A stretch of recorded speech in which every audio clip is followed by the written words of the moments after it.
Romanos capítulo 15, verso 4. Porque tudo o que dantes foi escrito para nosso ensino foi escrito, para que pela paciência e consolação das Escrituras tenhamos esperança. Eu vou ler de novo. Porque tudo o que dantes foi escrito para nosso ensino foi escrito, para que pela paciência e consolação das Escrituras tenhamos esperança. Agora, por favor, vá ao Velho Testamento, 2 Samuel, capítulo número 6, verso 9 em diante. E temeu Davi ao Senhor naquele dia e disse: como virá a minha arca do Senhor? E não quis Davi retirar para si a arca do Senhor para a cidade de Davi, mas Davi a fez levar à casa de Obed-edom, o geteu. E ficou a arca do Senhor na casa de Obed-edom, o geteu, 3 meses. E abençoou o Senhor a Obed-edom e a toda a sua casa. Então avisaram a Davi, dizendo: abençoou o Senhor a casa de Obed-edom e tudo quanto tem, por amor da arca de Deus. Foi, pois, Davi e trouxe a arca de Deus para cima da casa de Obed-edom à cidade de Davi com alegria. E sucedeu que, quando os que levavam a arca do Senhor tinham dado 6 passos, sacrificava a ele bois e carneiros cevados. E Davi saltava com todas as suas forças diante do Senhor, e estava Davi cingido com uma estola de linho. Assim, subindo, levaram Davi e todo Israel à arca do Senhor com júbilo e ao som de trombetas. E aconteceu que, entrando a arca do Senhor na cidade de Davi, Mical, filha de Saul, estava olhando pela janela, e vendo o rei Davi que ia bailando e saltitante diante do Senhor, e o desprezou no seu coração. E, introduzindo a arca do Senhor, puseram no seu lugar, na tenda que Davi lhe armara. Ofereceu Davi holocaustos e ofertas pacíficas perante o Senhor. E acabando Davi de oferecer holocaustos, ofertas pacíficas, abençoou o povo em nome do Senhor dos Exércitos, e repartiu a todo o povo e a toda a multidão de Israel, desde os homens até as mulheres, a cada um bolo de pão, um pedaço de carne, um frasco de vinho. Então foi-se todo o povo, cada um para a sua casa. Amém. Irmãos, nós estamos começando um período de campanha. Nós temos uma representação da arca aqui, para nos lembrar o que significa. Mas nós vamos, na passagem de ano, colocar diante do Senhor as nossas necessidades. Então, daqui até o final do ano, nós estaremos pregando sobre a arca do Senhor, sobre os seus significados, os seus impactos, e você vai preparar o seu coração, para que na passagem de ano, a sua causa, aquilo que tem sido aflitivo para você, aquilo que tem sido difícil, aquilo que tem sido o seu desafio, a sua humilhação, seja colocado diante de Deus. Nós faremos isso na passagem de ano. Daqui até lá, você vai ser orientado de como fazer essa campanha. Claro, Deus precisa falar ao seu coração. Não adianta só o pastor falar. É preciso que haja do seu coração a abertura dada pelo Espírito Santo para colocar a sua causa diante do Senhor. Vamos lá. Esse domingo eu ouvi uma notícia que Sua Excelência Presidente da República disse, agora no exterior, que vai faltar defensivos agrícolas e vai faltar outros insumos para a agricultura nesse próximo ano. E que provavelmente nós vamos ter uma safra bem abaixo do normal, e que o Brasil, palavras dele, o Brasil é responsável por 1 prato de comida a cada 5 pratos que são consumidos no mundo. Ou seja, o Brasil responde por 20% dos alimentos disponíveis. E que nós teremos uma quebra, porque vai faltar fertilizante. Vai faltar e a safra vai cair, e aí ele disse: vai aumentar a fome no Brasil. Palavras dele, não minhas. Eu estou até passando o que o presidente disse, e eu fiquei sabendo hoje. Há muito tempo, você se lembra, eu já falei várias vezes, quando o Senhor me mostrou aquilo que estava nos aguardando, quando lá atrás se faziam as campanhas dos vários candidatos à presidência. E assim, o Senhor me deu aquela visão daquela coisa grande que tocava a terra e levantava aquele tsunami de uma coisa ruim. E de lá para cá o que nós temos visto é que as situações estão ficando cada vez pior. Os trabalhadores têm perdido suas garantias. Os trabalhadores têm perdido seus empregos. O poder de compra do dinheiro que a gente tinha caiu.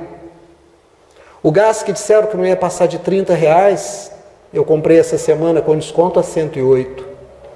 A gasolina, que sairia de 2,69 para 1,98, já está beirando R$8. A carne, que a gente comprava carne de primeira por 14, 15 reais, hoje ela está na casa dos 45, 50 reais.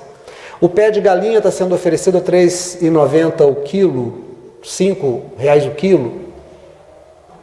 Resto de peixe a 2,80 o quilo. E aí vem aquela pessoa que é responsável por todos os programas, por todos os ministérios, por todas as políticas que nos dão sustentação de vida e diz, se está ruim, vai piorar.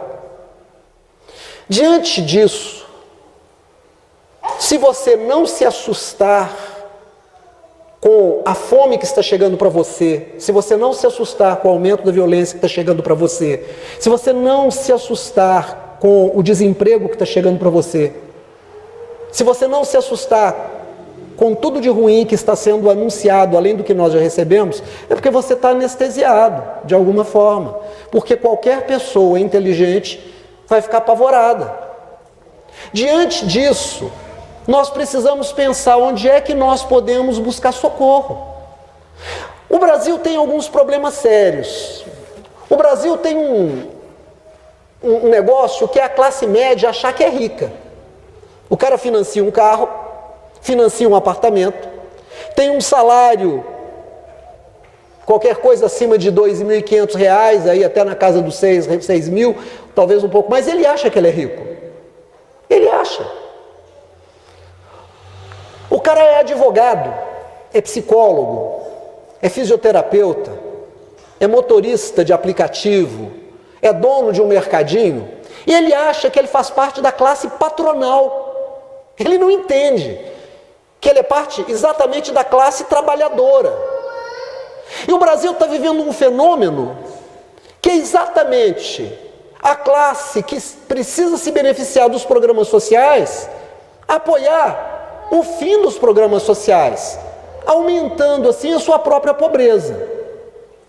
A gente não entende muito até o momento em que a fome chega no nosso estômago, que a falta de comida bate na nossa panela, que você precisa do médico e você já perdeu o plano de saúde há muito tempo. Mesmo o funcionário público, o Brasil também vive um negócio que é muita gente querer ser funcionário público, eu vou fazer concurso. Não é porque ele tem um talento para isso, porque para ser um bom funcionário público, como qualquer outro profissional, é preciso ter talento. Mas nós vivemos um fenômeno que é querer ser funcionário público para garantir um salário no final do mês. O Estado, o município, a União é obrigada a me pagar. Mas esses entes jurídicos só vão te pagar se eles tiverem dinheiro em caixa. Se não tiver dinheiro em caixa, o professor não recebe, o policial não recebe. Então, a pobreza, ela está chegando como o tsunami que eu vi lá naquele sonho em 2018. Já pegou a muita gente e vai pegar muito mais. E hoje, a pessoa que tem em si a representação do povo chega e diz: a fome vai aumentar e nós não vamos produzir comida. Está faltando fertilizante e defensivo agrícola. Porque a China teve uma queda na sua produção e nós dependemos inteiramente dos fertilizantes e defensivos agrícolas que são produzidos na China. Lembrando que a Petrobras fechou uma fábrica esse ano. Nenhuma razão para isso, mas fechou. E aí a grande questão é, como é que você vai fazer?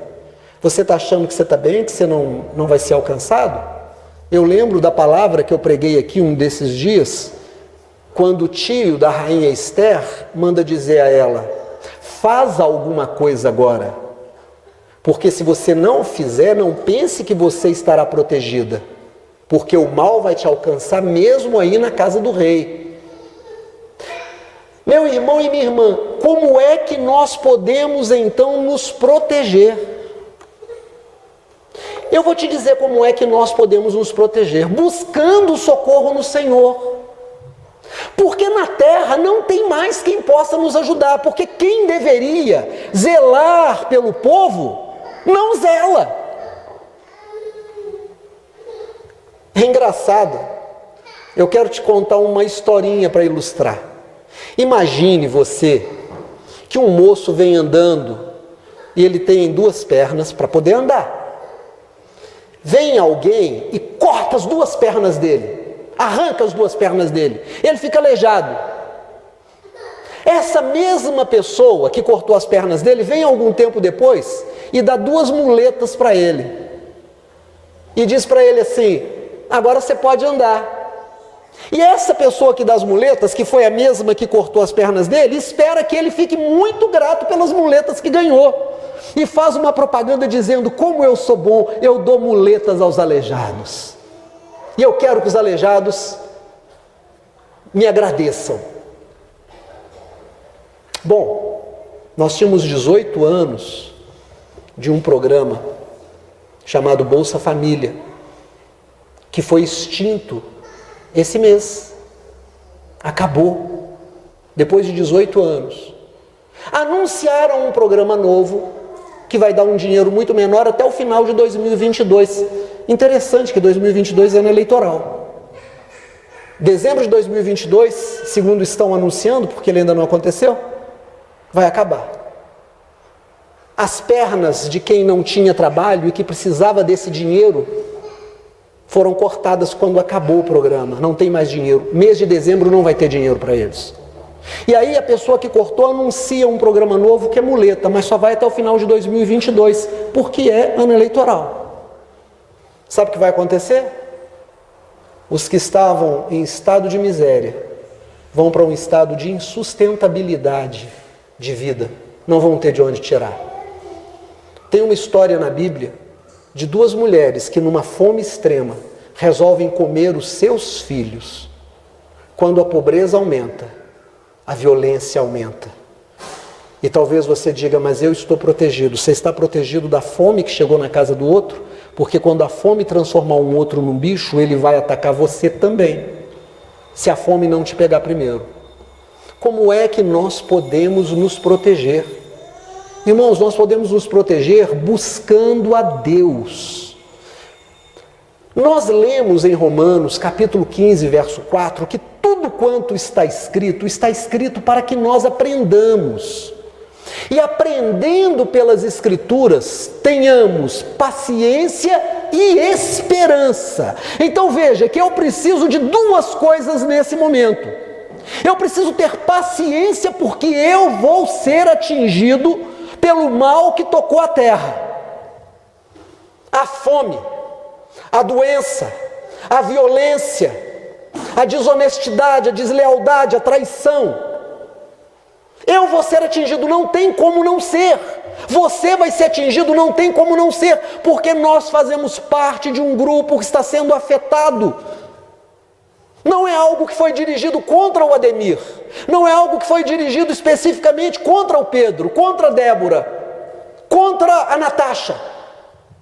Não, vem contra um povo inteiro, contra uma nação inteira. Então vai alcançar o pequeno empresário, vai alcançar o funcionário público, vai alcançar o autônomo, vai alcançar aquele que está empregado, vai alcançar todo mundo, inclusive eu e você que estamos dentro desse mundo todo.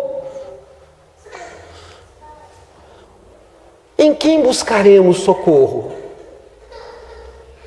No judiciário? Que está cheio de benefícios e salários altos e legitima o que o executivo faz? No executivo, que que cria as políticas públicas que têm empobrecido, matado e nos atingido? No legislativo que faz as leis que permite que isso aconteça? Então veja que nós não temos no mundo dos homens onde buscar socorro. O nosso socorro vem do Senhor que fez os céus e a terra. Essa é a palavra que Davi diz quando Saul dá um golpe e o cerca. Davi está no fundo de um vale. Saul consegue encurralá-lo, cerca as montanhas com seus soldados. Davi olha e diz: de onde me virá o socorro? Ele olha 360 graus e vê soldados de Saul. Os homens de Davi olham para Davi e diz: acabou. Toda a nossa esperança acabou assim. Vamos cair nas mãos de Saul. E ele diz: o meu socorro vem do Senhor que fez os céus e a terra. Irmão, então a resposta para a pergunta, onde é que nós vamos buscar proteção, está na boca de Davi. Por isso a Bíblia diz que tudo quanto está escrito para nos dar paciência e nos dar esperança. Então, primeiro, tenha paciência ao passar pela dificuldade. Tenha paciência. Paciência é a ciência da paz. É o conhecimento da paz. É você olhar e não ver com os olhos da carne. Me lembro de uma senhora quando eu me converti, e olha que eu tinha casa dos 20 anos, bem novinho, e aquela senhora era ministro de louvor de uma grande igreja, viúva e com muitos filhos. E no testemunho que eu ouvi dela, ela disse: eu não tinha comida em casa, mas eu tinha uma esperança no Senhor. E eu falei com os meus filhos: ponham a mesa, coloquem as panelas na mesa. E os filhos e as filhas disseram: mãe, não tem nada, nós não temos comida. E ela disse: coloquem as panelas na mesa. Colocaram as panelas. E agora, mãe, coloquem os pratos e os talheres. Mãe, mas nós não temos comida. Coloquem. E eles colocaram. E ela se assentou com seus filhos e disseram: vamos dar a Deus graças pelo pão de todo dia. E os filhos disseram: mãe, não tem comida, a senhora está ficando doida, a fome está enlouquecendo a senhora. Ela disse: vamos ter esperança no Senhor, vamos ter paciência, Deus proverá. Irmãos, ela disse que passaram-se 1 ou 2 horas, alguém bateu na porta dela. Ela abriu, ela disse que morava num corredor, no final de um corredor assim, devia ser uma casa alugada, um barracão que alguém fez atrás, e tinha aquele corredor comprido, e a casa dela era no fundo, e alguém bateu no portãozinho, e quando ela abriu, tinha uma compra enorme colocada no portão dela. Ela não viu ninguém, ela não viu quem entregou, ela não viu quem bateu, ninguém disse: olha, parou um carro aqui, desceu um moço, desceu uma dona, ninguém viu nada. Ela perguntou para os vizinhos, ninguém viu nada, mas as compras estavam colocadas ali. Se for preciso, Deus faz vir do nada, Deus cria do nada, mas é preciso que eu tenha paciência, é preciso que eu manifeste a minha fé. Como eu ensinei hoje na escola dominical, é no momento da dificuldade que nós conhecemos o milagre. Se não houver a dificuldade, também não haverá o milagre. O tecido, matéria-prima do milagre é a dificuldade. Mas o que é que eu preciso juntar à dificuldade? A paciência e a esperança. Então, em quem é que nós vamos buscar o socorro nos dias que estamos vivendo, que são difíceis, e nos dias que estão chegando, que serão ainda mais difíceis? No Senhor, que fez os céus e a terra, porque é dele que vem a nossa esperança. Naturalmente, que nós fomos para um texto em 2 Samuel. Davi fica sabendo que a arca do Senhor, que havia sido perdida, que era parecida com essa que simbolicamente nós trouxemos para a nossa campanha, só que muito maior, havia sido encontrada. Davi manda buscá-la. No meio do caminho acontece algo, um homem põe a mão e morre. Davi fica com muito medo. No outro dia eu prego sobre isso. Davi então diz: quem é que tem uma casa aqui por perto e é temente ao Senhor dos Exércitos? Obed-edom. Então ele vai ficar como fiel depositário, ele vai ficar como guardião da arca, e manda a arca para a casa de Obed-edom. Davi está com muito medo. Uzá havia levantado a mão, tocado a arca, morrido na mesma hora, Davi disse: longe de mim tocar na arca, então não é hora de trazer a arca. Eu achei que era, mas não é. Eu estou com medo. Deixa a arca na casa de Obed-edom.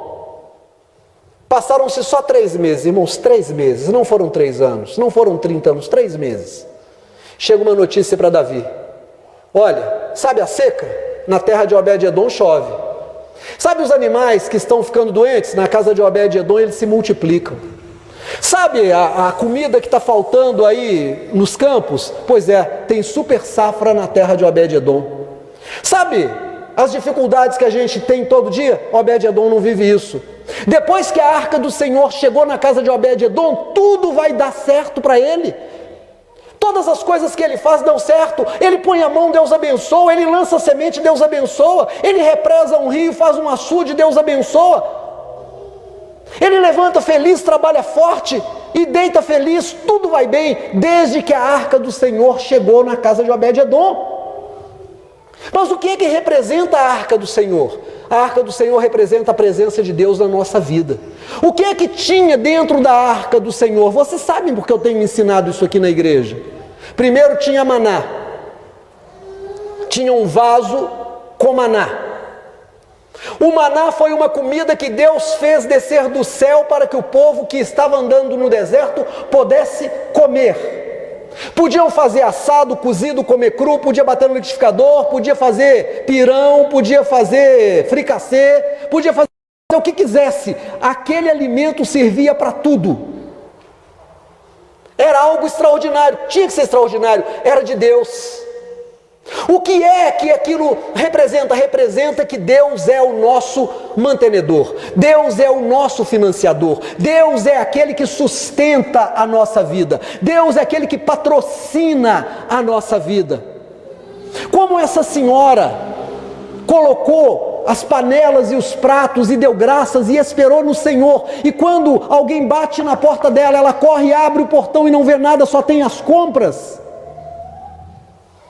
Deus faz acontecer. Deus pode usar as pessoas. Deus pode usar alguém que traz e nos dá uma cesta básica. Deus pode usar alguém que traz e nos empresta um dinheiro. Deus pode usar alguém que nos dá um emprego. Deus pode fazer, mas Deus pode fazer surgir do nada. Jesus multiplicou pão e peixe e alimentou a mais de 5.000 pessoas numa ocasião e mais de 3.000 em outra ocasião. Deus cria. Mas sabe de uma coisa? Nos nossos dias, o maná que tinha da arca representa Jesus. Jesus disse: eu sou o pão que desceu do céu.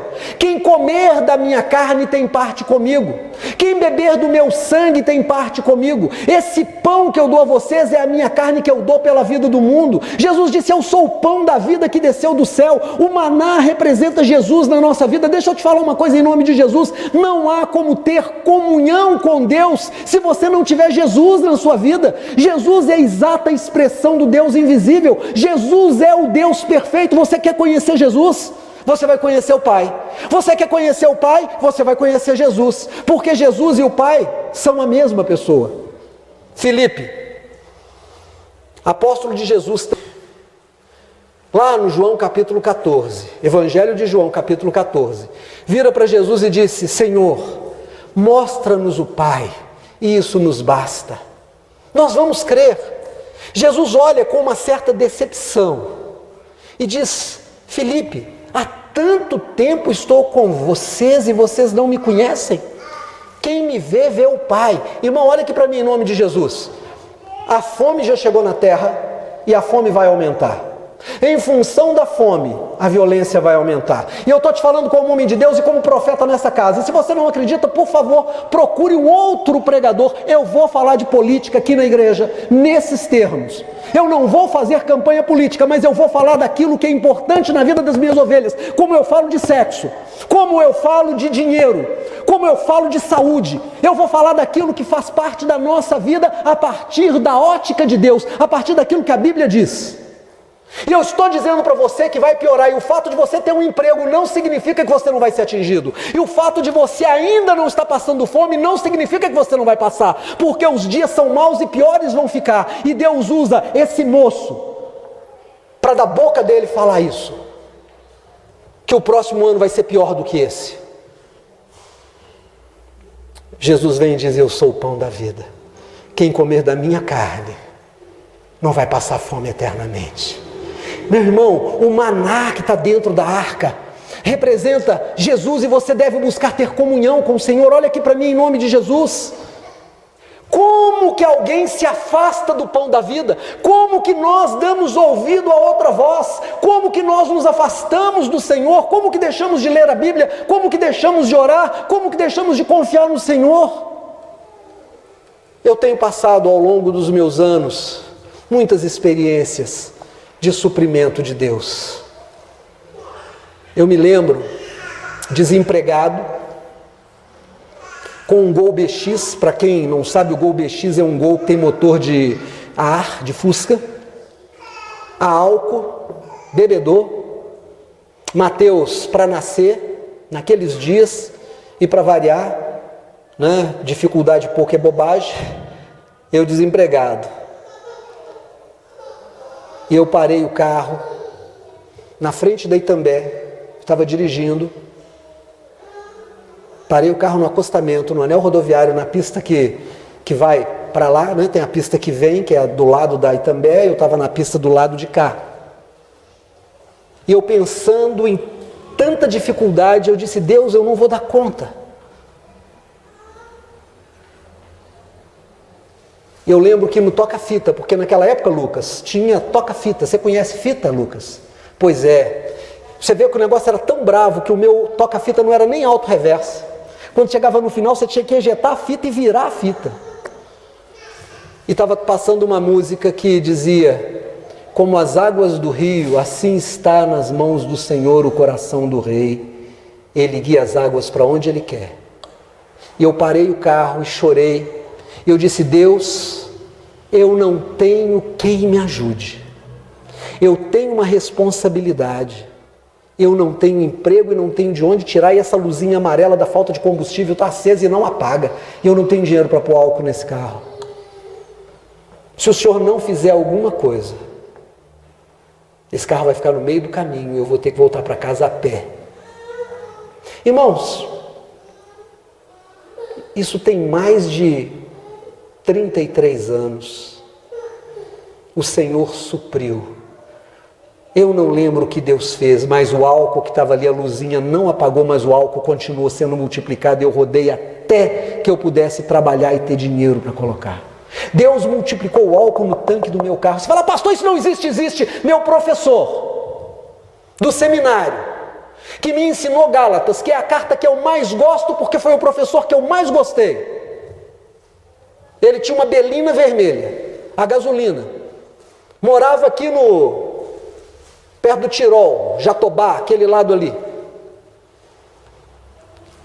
E a gente no seminário, e ele disse: olha, eu tenho vivido milagres. Eu oro e digo: Deus, eu tenho que fazer minhas visitas, eu tenho que fazer o serviço de casa, e não tem dinheiro para pagar gasolina. Irmãos, naquela época a inflação era muito alta, como as dos dias de hoje. E ele disse: Deus começava a multiplicar a gasolina que chegava a escorrer. Depois vocês olhem lá no tanque do meu carro, onde tampa, está queimado, porque a gasolina vai multiplicando e derrama. Eu creio, porque o Deus que multiplicou pão e multiplicou peixe, multiplica ainda nos dias de hoje quando a gente precisa. Eu vou te falar em nome de Jesus: se chegue a Deus, busque ao Senhor. Jesus é o maná da sua vida, Jesus é o pão da sua vida, Jesus é aquele que põe comida na sua mesa, mesmo que você não saiba de onde vai chegar. Deus sabe, Deus vai colocar, não vai faltar na sua mesa. Seja fiel a Deus, porque Ele será fiel a você. Achegai-vos a Deus e Deus se achegará a vós. Amém. Dentro da arca tinha as tábuas da aliança, as tábuas dos mandamentos do Senhor, os termos da aliança com Deus. O que isso representa na nossa vida? Irmãos, Jesus foi tão claro, Ele disse logo no começo do seu ministério: eu não vim para abrogar, para retirar, para acabar, para anular a lei, eu vim para cumpri-la. Jesus disse: ainda que a terra e o céu passem, não passará nem um i da lei do Senhor, nem um tio vai ser retirado. Jesus é aquele que cumpre perfeitamente os mandamentos de Deus. Sabe, às vezes para nós homens, para nós seres humanos, é muito difícil obedecer os mandamentos do Senhor. Os mandamentos de Deus não são leves quando você não está no Espírito. Os mandamentos de Deus não são simples quando você não está no Espírito. O homem natural não compreende as coisas de Deus e não pode compreender. É preciso que você tenha a mente de Cristo, é preciso que você receba o Espírito Santo. Mas quem é que nos habilita a vivermos a lei do Senhor e que os mandamentos não sejam pesados na nossa vida? Jesus, que habita em nós. Ele representa as tábuas da lei que estavam dentro da arca da aliança. Jesus é aquele que está na nossa vida e nos dá a alegria do Espírito, e a alegria do Senhor é a nossa força. E de onde que vem a alegria do Senhor? De obedecermos os seus mandamentos, e os seus mandamentos não são pesados quando você está em Cristo. Amém! O homem natural não consegue obedecer, Beth, os mandamentos, nem o mais simples. O homem natural não consegue ser dizimista. O homem natural não consegue não adulterar. O homem natural não consegue não brigar. O homem natural não consegue não roubar. Mas o homem espiritual não adultera, não mente, não rouba, não briga, não grita. O homem espiritual tem a paciência e tem a esperança. Coisas que Romanos capítulo 15, verso 4 diz que nós teremos pela palavra. Jesus disse: eu sou aquele que veio para cumprir os mandamentos e para dar a você as condições de obedecer os mandamentos. Você quer andar com Deus? Você quer obedecer os mandamentos do Senhor? Tenha Jesus no seu coração. Tenha Jesus no seu coração. O que mais que tinha dentro da arca? Tinha a vara de Arão, aquela que floresceu. É engraçado, sabe, irmãos? Eu não vou dizer que os dias são caracterizados pela rebeldia, não. Eu vou dizer que a humanidade é caracterizada pela rebeldia. Beck, você que foi militar? Insubordinação é crime no Código Penal Militar. O homem é rebelde por natureza. O homem tende a se afastar de Deus por natureza. O homem se levanta contra a autoridade. Eu acho interessante, Zacarias capítulo 4, e também o nosso irmão Judas, na sua carta, não Judas que traiu Jesus, mas Judas, aquele que escreve a carta, ele vai dizer que o diabo, quando disputava o corpo de Moisés com o anjo do Senhor, o anjo do Senhor não insultou o diabo, mas disse: o Senhor te repreenda. Zacarias capítulo 4. O homem abre a boca e fala contra a autoridade de Deus, contra as pessoas que estão investidas de autoridade. 250 homens, mais alguns cabeças, chegaram para Moisés e para Arão e disseram: vocês são mais importantes do que nós? Vocês sabem mais de Deus do que nós? Vocês são importantes, são anciãos, mas nós também somos. Vocês podem oferecer sacrifício ao Senhor, nós também sabemos como fazer.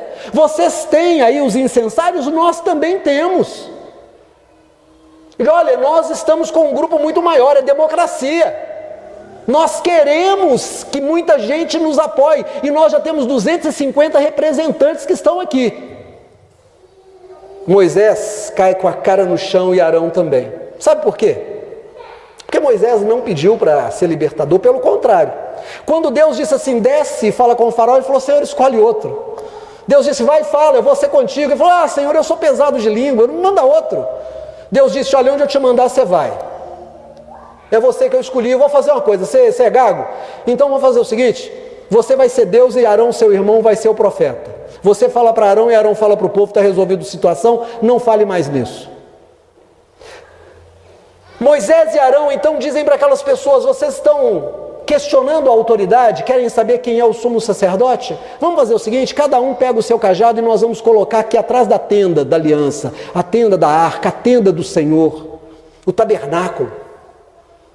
E amanhã Deus vai dar um sinal nesse cajado de cada um de nós. Cajado, um cabo de vassoura, irmãos, um cabo de enxada, uma madeira seca, velha. Arão disse: olha, E Moisés também disse: aquele que florescer é daquele que Deus tem dado autoridade. Colocaram, no outro dia voltaram lá, o cajado de Arão tinha florescido. Sinal que Deus tinha dado autoridade para ele. Sabe o que eu acho bonito na estrutura militar? A estrutura militar é incrível. E a estrutura eclesiástica copia a estrutura militar. A estrutura militar é interessante. Você está numa guerra, você tem um general. O general comanda todo mundo. Morre o general, assume o coronel. O coronel passa mal, é retirado. O major assume. O major não pode mais ir, o capitão assume. Morre o capitão, o tenente assume. Morre o tenente, o sub assume. O sub não dá conta, o sargento assume. Morre o sargento, o cabo assume, só sobra soldado. Morre o cabo, só sobra soldado. O mais antigo vai ser autoridade, porque antiguidade é posto. A igreja, ela tem também uma hierarquia. O Pai envia Jesus, Jesus dá autoridade aos apóstolos, os apóstolos constituem os pastores e os bispos, e esses vão levantando à medida que Deus traz os vocacionados, e a igreja é uma igreja pastoral. A Bíblia diz em Hebreus capítulo 13: reverenciai os vossos pastores, como aqueles que vão dar conta das vossas vidas. Irmãos, como se levantam contra os pastores hoje? Como se fala mal? Como se questiona? E depois quer ser abençoado como? Não tem jeito. Você precisa estar debaixo de autoridade. A Arca da Aliança tinha a vara de Arão dizendo: você não pode ser uma ovelha autônoma, não há vida fora dessa estrutura.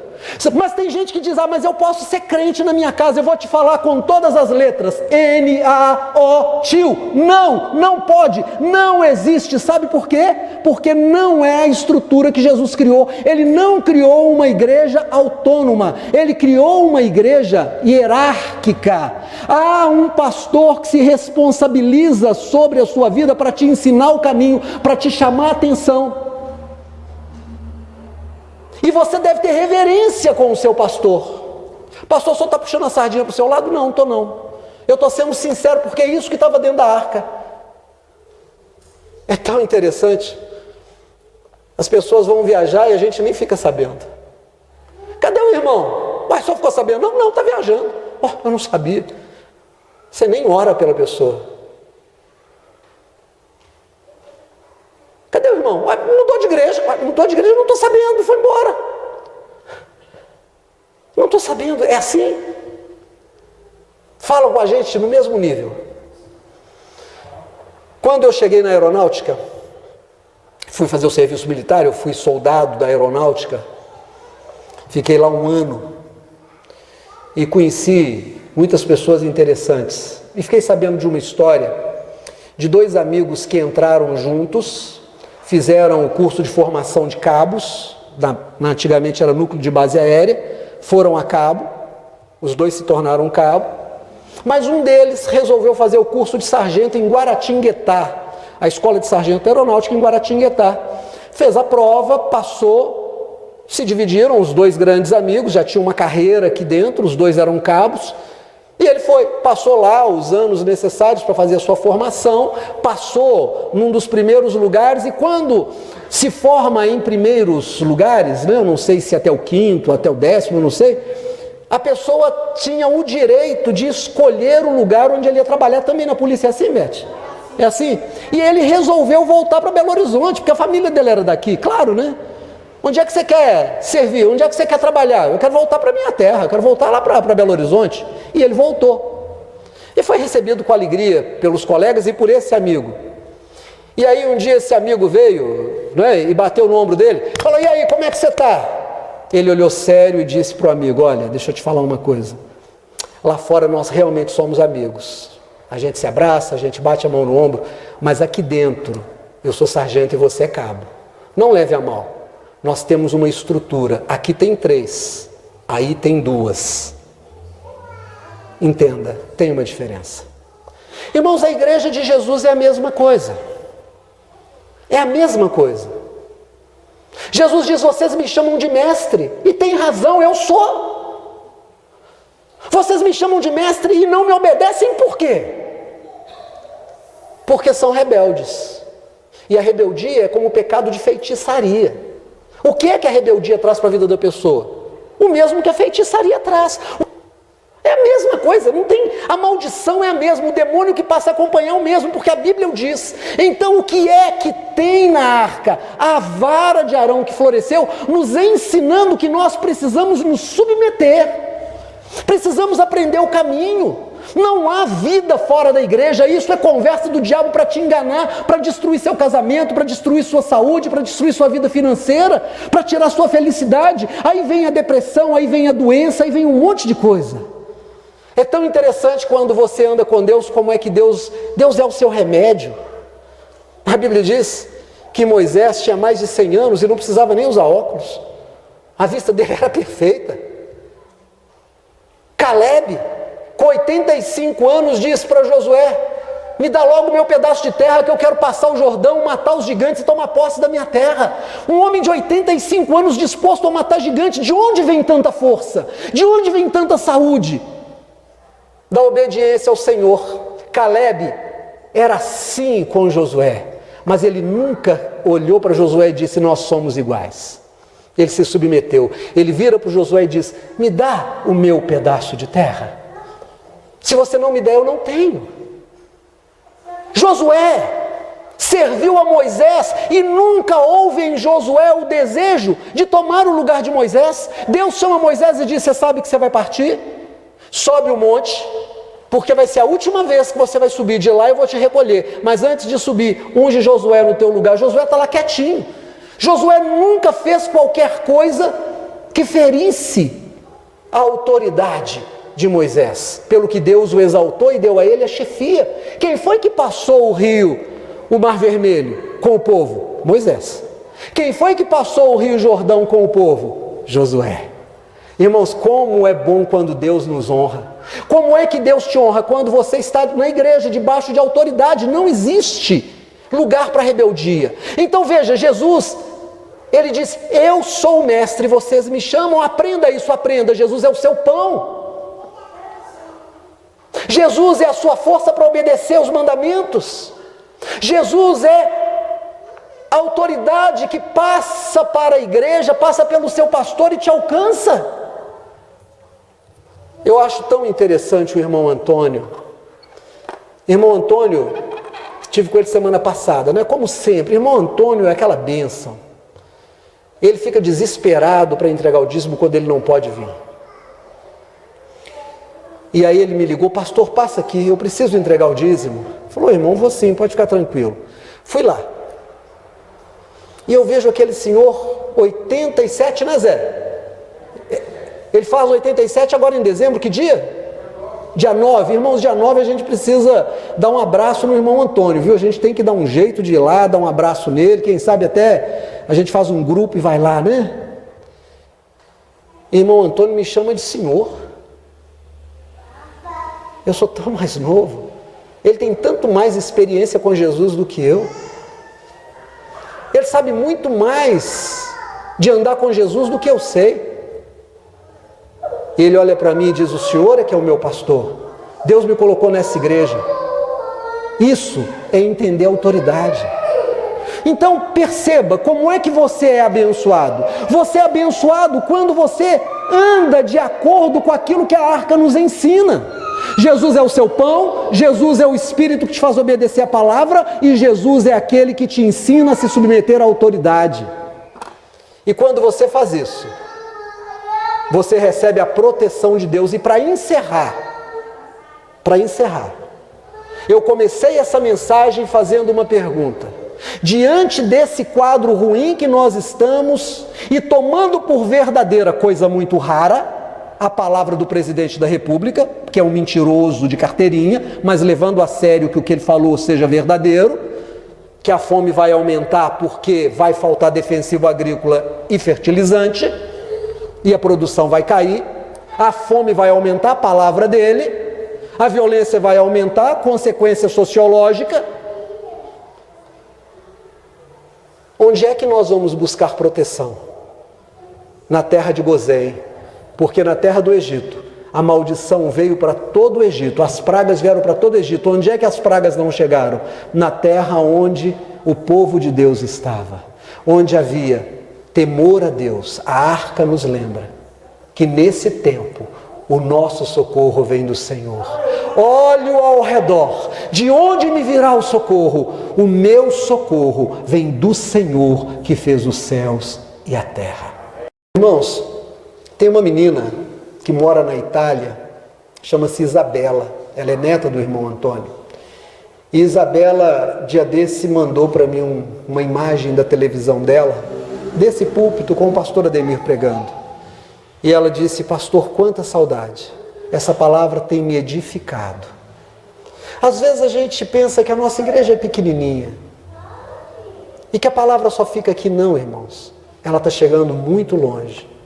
Vez por outra a gente ouve algum recado, a gente recebe alguma notícia de alguém que diz: como eu tenho sido abençoado. Toma posse dessa palavra. Que Deus abençoe Isabela, viu? Em nome de Jesus. Está aí nos assistindo. Que a bênção desse ministério esteja sobre a sua vida e que o Senhor abra o seu entendimento para essa palavra.